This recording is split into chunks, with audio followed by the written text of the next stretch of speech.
1,17,280 രൂപ. ഇന്ന്, അതായത് മെയ് 21, 2026 കേരളത്തിൽ ഒരു പവൻ സ്വർണത്തിന്റെ വിലയാണ് ഞാൻ ഈ പറഞ്ഞത്. ഒന്ന് ആലോചിച്ച് നോക്കൂ, വെറും 2 ആഴ്ച മുൻപ് മെയ് 5 ഇതേ സ്വർണത്തിന് 1,09,400 രൂപയായിരുന്നു. 2 ആഴ്ച കൊണ്ട് 10,000 രൂപയുടെ വ്യത്യാസം. അതിനിടയിൽ മെയ് 13 വില 1,23,120 രൂപ വരെ കയറി. ഒരു ഊഞ്ഞാൽ ആടുന്നത് പോലെയാണ് സ്വർണ്ണവില മുകളിലേക്കും താഴേക്കും പോയിക്കൊണ്ടിരിക്കുന്നത്. സത്യം പറഞ്ഞാൽ നമ്മൾ ഈ കാണുന്ന വിലയ്ക്കൊന്നും ഇപ്പോൾ കടയിൽ പോയാൽ സ്വർണം കിട്ടില്ല. നിങ്ങൾ ശ്രദ്ധിച്ചിട്ടുണ്ടോ? ഇതിന്റെ കൂടെ പണിക്കൂലി വരണം, 3% GST വരണം. ഇതെല്ലാം കൂടി ചേർത്ത് ഒരു പവൻ ആഭരണം കയ്യിൽ കിട്ടണമെങ്കിൽ കുറഞ്ഞത് 1,25,000 മുതൽ 1,30,000 രൂപ വരെ കൊടുക്കേണ്ടി വരും. ഇതൊരു ചെറിയ സംഖ്യയല്ല. ഇവിടെയാണ് യഥാർത്ഥ പ്രശ്നം തുടങ്ങുന്നത്. കേരളത്തിലെ ഒരു സാധാരണ ഇടത്തരം കുടുംബം മകളുടെ കല്യാണം നിശ്ചയിക്കുമ്പോൾ ഒരു 25 പവൻ സ്വർണമെങ്കിലും മനസ്സിൽ കൂട്ടാറുണ്ട്. വലിയ ആഡംബരമല്ല, നമ്മുടെ നാട്ടിലെ ഒരു ശരാശരി കണക്കാണിത്. ഏതാനും വർഷങ്ങൾക്ക് മുൻപ് വരെ 15-20 ലക്ഷം രൂപയ്ക്ക് തീർന്നിരുന്ന ഈ ഒരു ബജറ്റ് ഇന്നത്തെ വിലയനുസരിച്ച് വെറും സ്വർണത്തിന് മാത്രം 31 ലക്ഷത്തിലധികം രൂപ കണ്ടെത്തേണ്ട അവസ്ഥയിലാണ്. ഒരു നമ്പറിലെ മാറ്റം ഒരു കുടുംബത്തിന്റെ മുഴുവൻ കണക്ക് കൂട്ടലുകളെയും എങ്ങനെയാണ് മാറ്റിമറിക്കുന്നത് നോക്കണം. നമ്മുടെ നാട്ടിലെ ഒരു രീതി ഉണ്ടല്ലോ, കല്യാണം നിശ്ചയിച്ചു കഴിഞ്ഞാൽ പിന്നെ എങ്ങനെയെങ്കിലും സ്വർണം വാങ്ങുക എന്നത് അഭിമാന പ്രശ്നമാണ്. ഇതിനായി നമ്മൾ ആദ്യം ചെയ്യുന്നത് എന്താണ്? ബാങ്കിൽ കിടക്കുന്ന ഫിക്സഡ് ഡെപ്പോസിറ്റിന്റെ കാലാവധി എത്തുന്നതിന് മുൻപ് തന്നെ പിൻവലിക്കും. അല്ലെങ്കിൽ കാലങ്ങളായി കൂട്ടിവെച്ച സമ്പാദ്യം മുഴുവൻ അങ്ങൊഴുക്കും. അതുകൊണ്ട് തികയാതെ വരുമ്പോൾ 13 മുതൽ 16% വരെ ഉയർന്ന പലിശയുള്ള പേഴ്സണൽ ലോണുകളിലേക്ക് ആളുകൾ ചാടും. പെട്ടെന്നുണ്ടാകുന്ന ഇത്തരം പ്രതിസന്ധികൾ നേരിടാൻ പേഴ്സണൽ ലോൺ എടുക്കുന്നത് വളരെ എളുപ്പമായി തോന്നാം. പക്ഷെ ഇവിടെയാണ് കളി മാറുന്നത്. കല്യാണം കഴിഞ്ഞ് പിറ്റേ മാസം മുതൽ പ്രതിമാസ വരുമാനത്തിന്റെ പകുതിയും EMI അടച്ചു തീർക്കാൻ വേണ്ടി മാത്രം മാറ്റേണ്ടി വരും.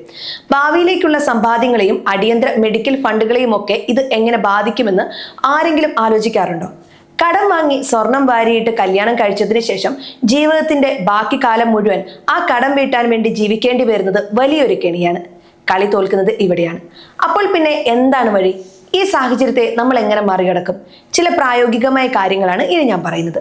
ആദ്യത്തെ കാര്യം പഴയ സ്വർണം മാറ്റി വാങ്ങുക എന്നതാണ്. വീട്ടിലിരിക്കുന്ന പഴയ ആഭരണങ്ങൾ എക്സ്ചേഞ്ച് ചെയ്യുമ്പോൾ പുതിയ പണം കണ്ടെത്തേണ്ടി വരുന്നില്ല. അതൊരു മെച്ചം തന്നെയാണ്. പക്ഷേ അവിടെയും ഒരു കാര്യമുണ്ട്. നമ്മൾ മാറ്റാൻ കൊടുക്കുന്ന സ്വർണത്തിന്റെ ഹോൾമാർക്കിംഗ് പ്യൂരിറ്റി കൃത്യമാണെന്ന് ഉറപ്പുവരുത്തണം. വലിയ നഷ്ടം വരാതെ നോക്കാൻ ഇത് അത്യാവശ്യമാണ്. മറ്റൊരു ട്രെൻഡ് ഇപ്പോൾ ലൈറ്റ് വെയ്റ്റ് ഡിസൈനുകളാണ്. ഈ ലേസർ കട്ട് വിദ്യകളൊക്കെ ഉപയോഗിച്ചുള്ള ആഭരണങ്ങൾ കണ്ടാൽ നല്ല വലിപ്പം തോന്നും, പക്ഷേ പവൻ കുറവായിരിക്കും. പണിക്കൂലിയും പൊതുവെ കുറവായിരിക്കും. പണം ലാഭിക്കാൻ ഇത് സഹായിക്കും. ഇനി ഇതൊന്നുമല്ലെങ്കിൽ കുറച്ചുകൂടി പ്രായോഗികമായി ചിന്തിച്ചാൽ സ്വർണ്ണാഭരണങ്ങൾ വാടകയ്ക്ക് എടുക്കുന്നതിനെ കുറിച്ച് ചിന്തിക്കാം. പ്രധാനപ്പെട്ട 2-3 ആഭരണങ്ങൾ മാത്രം സ്വന്തമായി വാങ്ങി ബാക്കി വലിയ മാലകളൊക്കെ വിശ്വസനീയമായ കേന്ദ്രങ്ങളിൽ നിന്ന് വാടകയ്ക്ക് എടുത്താൽ ലക്ഷക്കണക്കിന് രൂപയാണ് ഒറ്റയടിക്ക് ലാഭിക്കാൻ കഴിയുക. ഇതൊക്കെ പറയുമ്പോഴും പലർക്കും ഇതൊരു ഇമേജ് പ്രശ്നമായി തോന്നാം. നാട്ടുകാർ എന്ത് പറയും അല്ലെങ്കിൽ എന്ത് ചിന്തിക്കും എന്ന ചിന്തയാണ് പലരെയും നയിക്കുന്നത്. ഇന്ന് പ്രതിമാസം 60,000 രൂപയിൽ താഴെ വരുമാനമുള്ള ഒരാൾക്ക് ഒരു മാസം മുഴുവൻ ജോലി ചെയ്താൽ പോലും 1/2 പവൻ സ്വർണം തികച്ചു വാങ്ങാൻ പറ്റാത്ത അവസ്ഥയാണുള്ളത്. ആ യാഥാർത്ഥ്യം ഉൾക്കൊള്ളാൻ നമ്മൾ തയ്യാറാവണം. അനാവശ്യമായി പ്രൗഢി കാണിക്കാൻ വേണ്ടി മാത്രം കടക്കെണിയിലേക്ക് വീഴണോ അതോ ബുദ്ധിപരമായി പ്ലാൻ ചെയ്യണോ? കുട്ടികളുടെ ഉപരിപഠനവും കുടുംബത്തിന്റെ സുരക്ഷയും ഒക്കെ സ്വർണത്തേക്കാൾ വിലപ്പെട്ടതാണ്. അതുകൊണ്ട് ആഭരണങ്ങളുടെ എണ്ണത്തിൽ അല്പം കുറവ് വരുത്താനും പരമ്പരാഗതമായ ചിന്തകളിൽ നിന്ന് മാറി കൃത്യമായ ബജറ്റിംഗിലേക്ക് മാറാനും നമ്മൾ തയ്യാറാകേണ്ടതുണ്ട്. മാർക്കറ്റിലെ ഈ വിലക്കയറ്റം താൽക്കാലികമാണോ അതോ ഇനിയും കൂടുമോ എന്നത് ആർക്കും പ്രവചിക്കാൻ കഴിയില്ല. അതുകൊണ്ട് സ്വർണത്തിന്റെ ഈ പ്രകടനവും വിലയിലെ മാറ്റങ്ങളും വരും ദിവസങ്ങളിൽ നമ്മുടെ വാച്ച് ലിസ്റ്റിൽ വെച്ച് നിരീക്ഷിക്കുന്നത് നന്നായിരിക്കും. ഈ വീഡിയോ ഇൻഫർമേഷൻ ആവശ്യങ്ങൾക്ക് വേണ്ടി മാത്രമുള്ളതാണ്. ഏതെങ്കിലും തരത്തിലുള്ള സാമ്പത്തിക തീരുമാനങ്ങൾ എടുക്കുന്നതിന് മുൻപ് ഒരു സെബി രജിസ്റ്റേർഡ് അഡ്വൈസറുമായി ദയവായി സംസാരിക്കുക.